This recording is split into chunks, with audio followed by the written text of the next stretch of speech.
Hello, everybody. This is Lizzie and Justin from Thirdspace.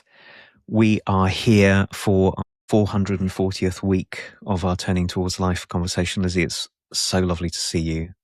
And welcome, everybody. Welcome wherever you are in the world.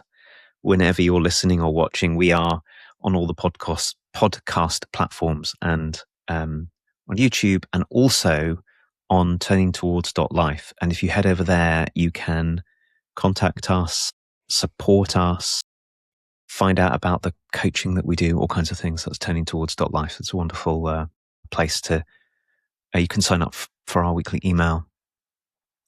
And as we begin this 40th week, Lizzie, I'm thinking about two things about this. So one is that you and I have been talking about listenership to this conversation, which has tripled in size over the last few months, and we have no idea why, apart from maybe those of you who are listening are telling other people about it. And thank you so much, because we know that when this lands at the right time in someone's life, it can be incredibly powerful. And to that regard, I want to say hello to Linda, who wrote to us just a couple of days ago.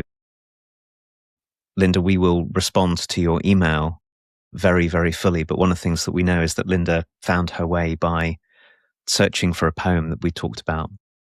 And we learned so much about how this conversation lands in the life of people. So thank you, everyone, for listening and letting this touch you and sharing it with other people, and for writing to us. Hello at Turning Towards Life will always reach us, and we will always respond. And in a moment, we're going to do what we do every time, which is, Lizzie, you've brought us a really wonderful source, a piece of writing that we are going to read to one another and to all of you. And then we're going to unfold into a unprepared, unscripted and responsive conversation which arises for it. And I am very, very excited to be talking about this source that you brought this week. Thank you, Justin. I also want to say thank you to Linda for reaching out. And one of the things that Linda said in her email was, you probably maybe will never read this because you probably get loads of emails, and sometimes these things don't even get read and all of that. And I want to say we read every single one. We're really grateful for every single time that any person says what this is like. And I want to encourage you to do it, because it's so meaningful for us to hear what's happening because of this in your life. And it was such a joy to read Linda's email this morning, actually, for me, and both a joy and a massive sense of feeling of purposefulness about why we're doing this, Justin, and what the heart of our intention is in the world. So anytime you feel called to email us, hello@turningtowards.life, we absolutely love hearing from you, and we will always respond. So I want to say thank you to everybody and who has already reached out, and thank you to anybody who's thinking of it and is going to take action, because we love it and it brings meaning to everything. So thank you. We're bringing a poem to you today, a source called The Artist by Bobby Morrow. And Bobby is a current student on our professional coaching program, which we've talked about variously in these podcast episodes. But this is a program that's a year long, where wonderful ones gather with us and our other Thirdspace faculty and learn how to be integral development coaches, which means working with one another and finding stories and practices and reflection and deepening that enable us to live in wider ways in response to our lives. So Bobby's on this journey with us about maybe 3/4 of the way through now. And this is a poem that is born of her coaching practice. And so I am bringing this as a something, a being to be between us. So we have Bobby and Bobby's words between us, Justin, and we'll see how this pans out and where we find ourselves. So this is called The Artist by Bobby Morrow. Breathing life into the artist is a deadly mission. It will cost you this version of yourself, perfect and all-knowing. As you die, tell me what it is to cry with curiosity, to write with your frightening tears, to feel fully. This is what it is to breathe life into your words. Becoming the artist is a deadly mission. To roll the stone away and be alive in your truth takes an everydayness.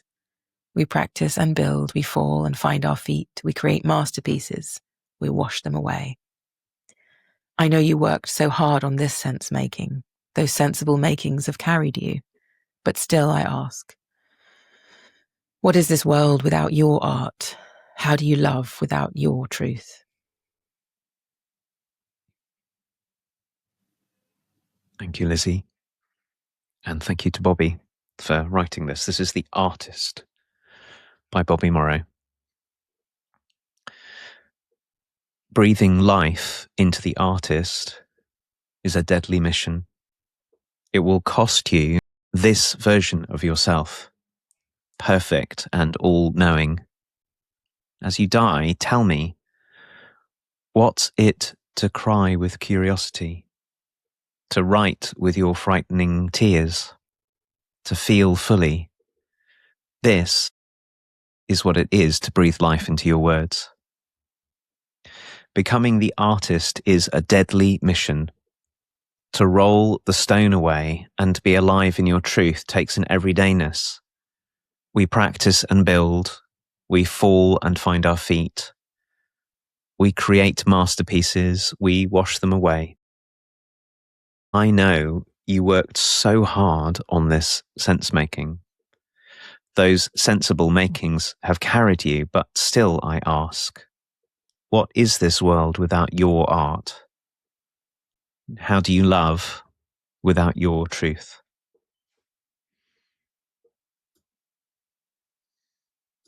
Oh my goodness. Thank you, Justin. The potency of this for me is huge. We say this often, Justin, but there's like 100 places that I could start here. And what I guess what hits me in the receiving of this poem is death and what that means in the context of a life, and how those things that we have made, that we cling on to make sense of life and to move through life in really well-intended, well-made ways, sometimes do need to die in order for our lives to meet now what's happening. So many of our stories are too small or too limited in order for us to respond to what's going on. And many times we just keep doing the same thing, hoping the circumstance will change or something. But of course, really what we have to do is shift our own self deepen into something bigger that can include the thing that's happening in a very different way than it did before. And that process is a big thing. That process of letting go of ways of thinking or being or feeling or acting or doing in service of opening to something deeper that then allows us to respond differently to the life that's coming towards us. Things have to die. And of course, death and letting go is a painful thing. And the beautiful thing about what Bobby's writing is that in the context of that letting go and that death, there's also a cultivation part here as well. There's a building part, an everydayness, she calls it, which is reassuring when one is in the chasm of having let something go and then you don't know who you are anymore and you don't know how to respond and you don't know what anything is. There's also some scaffolding to hang on to know that we're being creative at the same time, or maybe not at the same time. Sometimes maybe it takes a little time to even feel the ability to be creative inside of that. But that there's a journey here. There's a journey where we can let go and feel into the emptiness or the gap. And then we're in relationship where we can learn to address that gap, to see what needs to be brought to life inside of that gap, so that we can have different practices and different ways of thinking that enable new life to come forth in a different way. So I'm feeling, and actually, Justin, in the context of the email that we received today from Linda, and as I'm speaking, I can feel the connection between who we're becoming and what this whole conversation and turning towards life is about, and the realities of life, like the difficulties that we face. This isn't like an academic thing.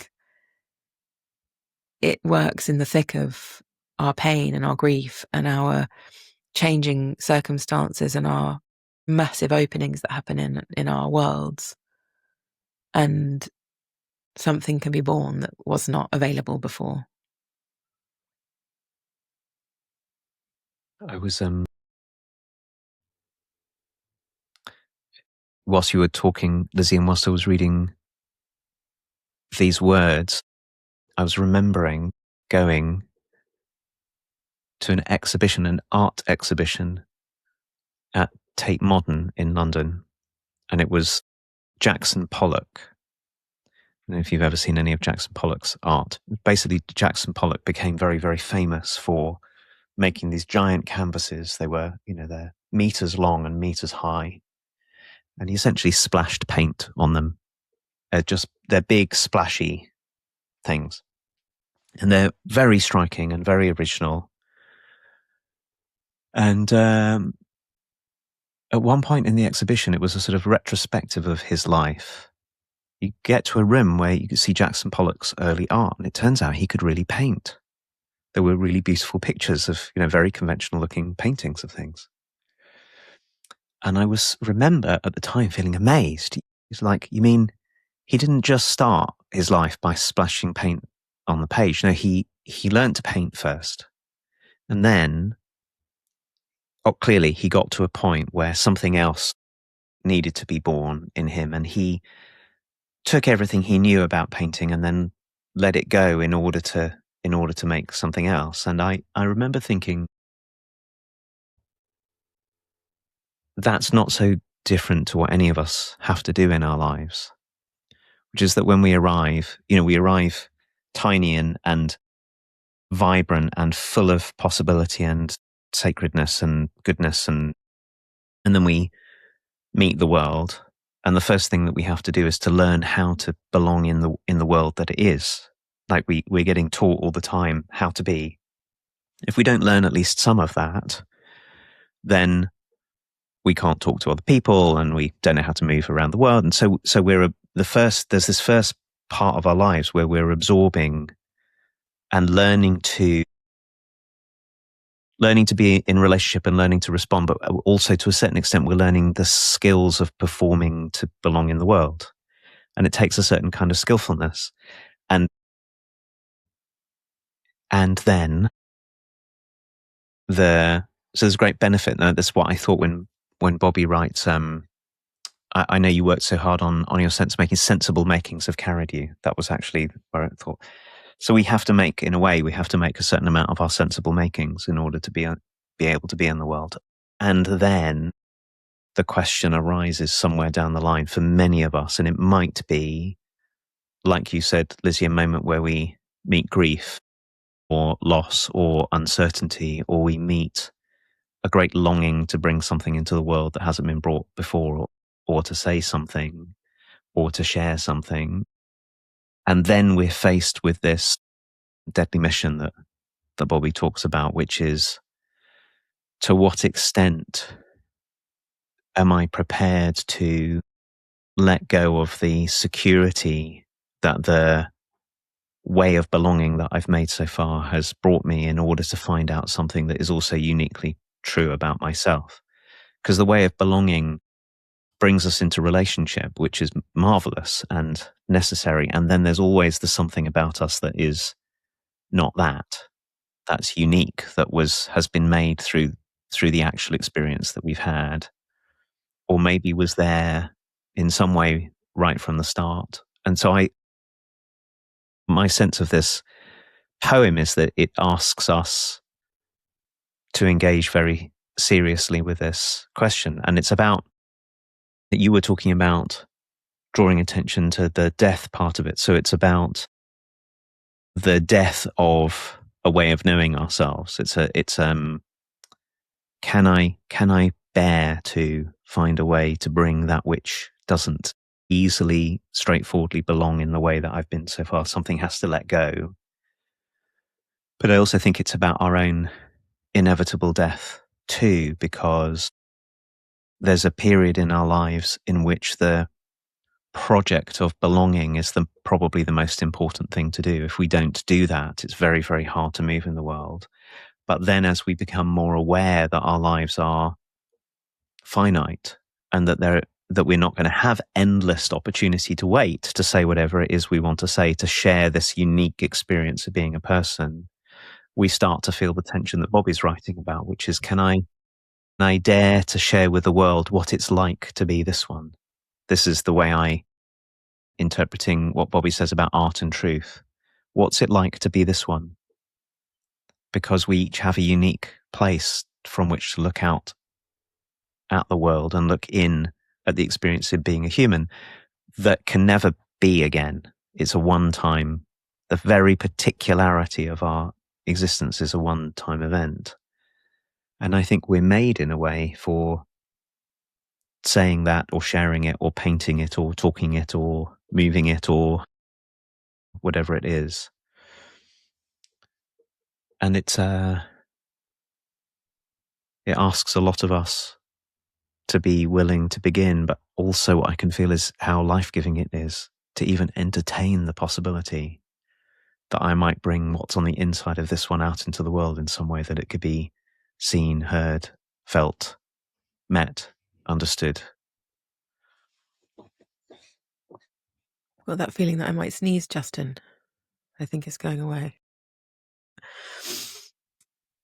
As you were talking, I was just thinking how excellent it is that art is a thing. And how, when I'm imagining this process as you're speaking, of expressing what it's like to be this one unique happening, how when we do that, what a kind of act of leadership it often is. So for art to be a way of articulating something that doesn't exist many times in our kind of dominant narratives of what it is to belong. And of course, so many people don't belong in really similar ways.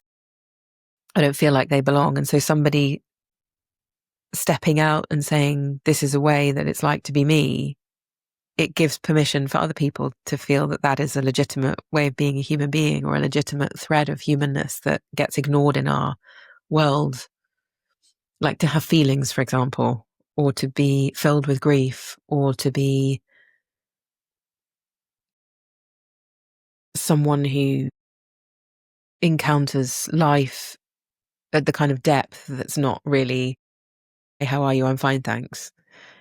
And how art as an expression of that, which is our everyday feeling of being human, whatever this one is feeling, that it might be art, and that we might be courageous enough, and that we might be held enough and safe enough inside human relationship to express ourselves truthfully. You know, Bob saying, how do you love without your art? Or no, what is this world without your art? How do you love without your truth? It's like, how do we love and be in relationship without being in contact with this thing that's what's it like to be me? Without me expressing and feeling and knowing what it's like to be me? How do I really be here fully and experience life fully? So you had me think about the kind of safety that's needed to feel like we can do that. You know, like when I bring my particularity to you and you say, tell me more. When I bring my darkness to you and you don't run away. When I bring my quirky way of being in the world that is not very similar to other people's ways or structures of being in the world, that you are open and you feel curious and wondering about me. And then you want to learn more about me, what that means to me in my showing upness. Because of course, if you ran away or you said, oh dear, let's not talk about that. Or you said, why don't you stay in your room while that goes away and then we'll talk another time or something. In doing that, you as a powerful human, which we all are powerful to one another, show me whether I'm welcome or not in my particularity. So the kind of safety that I could be for you and you could be for me, that would allow you to reveal yourself and express yourself and to be the active leadership that you could be. Because of course, there's trillions of us here. And there's very few dominant narratives by comparison to the spectrum of uniqueness that exists in the world. That we could all give each other permission to be here fully and be curious and glad about that, rather than frightened and shutting it down because I'm too afraid to welcome your darkness or your quirks or whatever else is there. So I'm feeling very kind of drawn to safety and curiosity and wondering rather than sitting on and being satisfied with my fearful, tight, controlling self that doesn't like anything to be different or something. And in order for me to be that, in order for me to be that artist with you, that kind of safety with you, that is in itself an act of artistry, I do have to let some things die in me. I have to let some judgments die. I have to let some attachment to what things should be like die. I have to let goodness knows how many things go.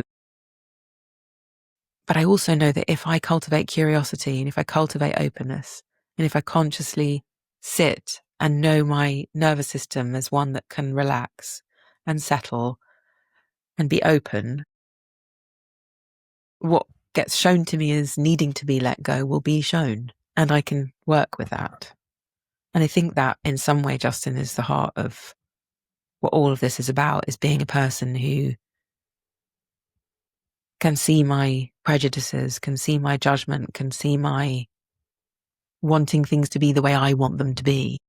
And I can see that for the limitation that it is. And I can soften, I can open, I can find my wonder. And essentially, I know what it is to find your goodness in amongst whatever expression you are, because I know how to appreciate you and I know how to see behind something into the who-ness, into the depth of you, the spirit of you that gives me the motivation to let go of what I think things should be and open to what we might create together. Because you being different to me and me being different to you really is what a creative space is made of.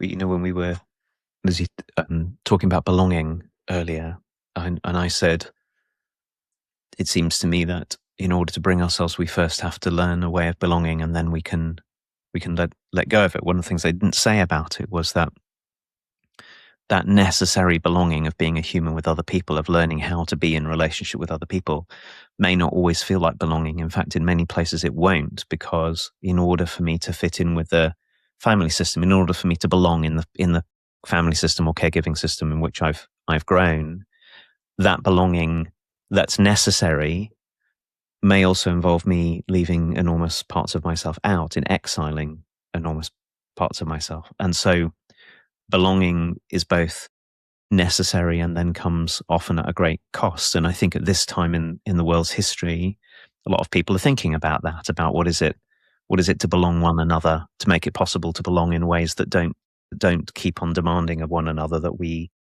exile qualities and gifts and experiences that we have. And we're thinking about new ways of belonging, new ways of making belonging together. And that's what it's how I'm responding to what you're you're saying about curiosity. And I think I've named him before. There was one of the people whose work has been a great teacher in my life was Rabbi Abraham Joshua Heschel, who said one of the things that he said was that we're called to live in a state of radical amazement. And there's a sort of radical amazement about that we exist and that the world is here. I think I find it very helpful to try and remember to live in that sort of mode, that mood of receptivity about the world. It is just so unlikely. But I think it extends to ourselves and to the ones who are around us. So we have to, it helps to have an attitude of radical amazement to ourselves when we look inside ourselves and go, oh my goodness, look at what's in there. It might be joyful or frightening, dark or light, upsetting, enlivening, but to come at that which arises in us with radical amazement, which is a kind of curiosity. I want to distinguish between an attitude of welcome. We talked about this a lot, Lizzie, when we've talked about healthy power, that to welcome something is not the same as giving it power. I might find something in me that I don't want to have power in my life, but I can still be very curious and welcome, acknowledge its presence. And then we can do that with one another. And that's the invitation of this poem as well, is if I want to be one who is an invitation to you, unfolding, expressing, bringing the unique one that you are, Lizzie, that's a one-time event, you, one-time occurrence, presence in existence, then it helps for me to bring towards you that kind of air of radical amazement of, oh my goodness, you see things and feel things differently to me. Can I not try to get you in my bounds so that I feel like I belong with you and you feel like you belong with me, but instead can I have radical amazement towards you and encourage you, the outpouring of, the expression of. And you talked about the kinds of people we have to be in order to be that for one another. And I think it really helps to cultivate that towards ourselves as well. In other words, to be the kind of secure presence for one another, whatever it is that we're feeling. It helps to find that in ourselves that is able to be with whatever it is that's arising in ourselves with welcome and amazement and curiosity. And I think that's probably where a lot of art, I'm sure not all art comes from these places. There's art that's an outpouring of something completely other. But the learning to perform for one another that we have to do to some extent in order to belong works often against this. So it requires us to, to sort of enforce various kinds of boundaries about what we can contact in ourselves. I think it's good that there are boundaries about how we treat one another, that we observe standards about care for one another, but it also often involves pushing away experiences and treating them as if they were irrelevant or unwelcome. So as you've been speaking, I've been feeling how the invitation in Bobby's poem is not actually only about how we find in ourselves what we might bring to the world because we're only here once, but also how we might be that for one another and how important that is for the flourishing of our world, as well as the flourishing of one another, the ones that we care about.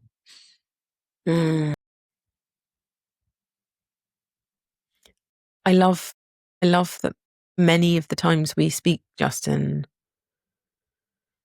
we come to the place of who are we for one another, that whatever this that we're talking about might be possible. Because I think so many times there's a kind of, in our dominant culture, we have to do this all ourselves or something. Just read this Instagram post and follow these things and then you'll be this or something. But humanness is so nuanced, and to be together in things is so glaringly, in this moment as I'm speaking with you, so glaringly obvious that we the creative act of being together and being in conversation and safely, warmly, creatively sharing our uniqueness with one another and in service of one another, in community, in togetherness. I'm just feeling how necessary that is for all of us and how unusual that is. And how so much of the time we try and hunker down and deal with things on our own. And we need input, creative, safe input that helps us broaden our range and widen the horizon of our way of seeing and being. We need one another. And I certainly would never be saying the things I'm saying right now and thinking the way that I'm thinking if you weren't here for me to be in conversation with. It just wouldn't be happening. I'll be scrabbling around doing something. This kind of intentional gathering where we speak and we listen and we learn and we widen and we see what's here really, really, because it's here. But unless we're expressing something, unless we're reflecting, unless we're in that act of creativity around our own inner worlds and our own lives, I don't think we even know the half of what available beauty is here in our vast universes of being that each of us is. And language and being able to speak and feel and see one another and feel like my words, I'm being received, that you are receiving me, that I am being received, leads me to feel who I am. Only because you're here, I know what I'm on about. Otherwise, I would just probably stop at a thought that was kind of a bit unproductive or whatever. But as I follow it and as I find substance inside of it and as I reflect and go deeper in my thinking, because you're here and because in relationship I open, because I think that's what we're made like, humans, new territory and new things get born about me being my artistry. So I'm amazed at this process. And I'm thinking, Justin, about our Turning Towards Life live sessions, which we've begun season 2 of recently. And season 3 is coming up for those who didn't make season 2, and that we can gather and do this together. And we can share this space of new territory with one another. And what a joy it is. Total joy. So I want to say thank you to Bobby.